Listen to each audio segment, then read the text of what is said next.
Ana Lucy. Ukafunga kuti kujamura murume wemunhu it's easy. Face iri kuoneka kuti une zvakawanda zviri mundangariro ukushungurudzika left, right and center.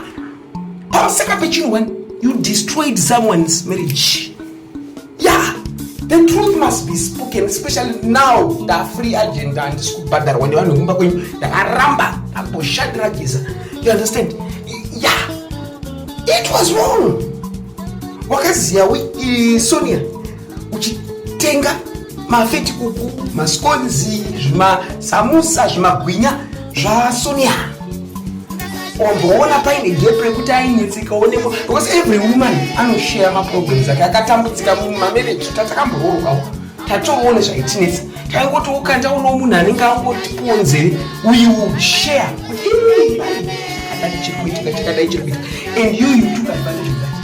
Omboona nerwese ombonyenga kuti angatadzi kunyengeka murume akafuta anonyengeka because you know the brain is polluted with fat. Mafuta ekeka brain saka ukambotora advantage yo ombonyenga murume wemunhu wamutora warorwa oraiti warorwa but mama chokunogarika because you stole someone's joy. Watodzidzisa vakadzi vakawanda kuti bedwe kana muchenda mumatambudziko you don't share things to people, random people, whether you call them your customers or what. And they will haubire penis yemunhu. Mumba imomo uchamugara uchingunamato ya Sonia. You think Sonia is happy? No, she's not. She's not happy. Because wakamutorera baba nana. Understand?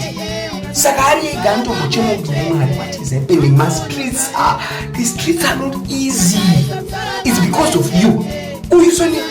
Angada achibuda body achidi. Don't you know that sometimes people they put a plastic post, but behind this plastic post there are tears. Do you not think she cries? She cries. What are you doing? Like share my problems to the wrong person. You know what's in the Sonia?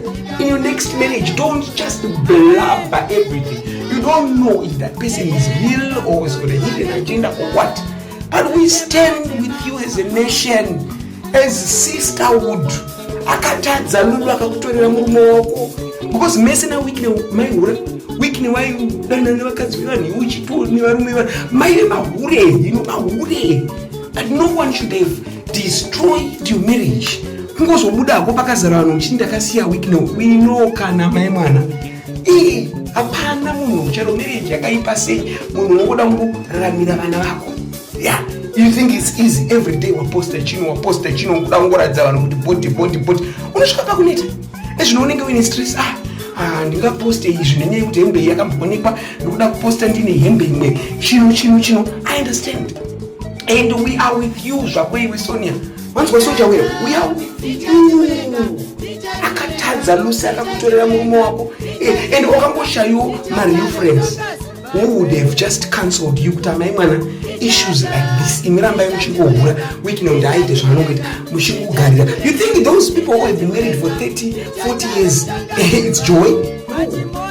They've decided to have a common ground kuti alright ngatichigarirana alright ngatigarirei because we're having businesses together. Yeah, so it's okay Sonia, but don't put pressure on yourself when you post my bodies. Yeah, you know it's just chima. But trust me, believe me, Wicknell is coming back to you.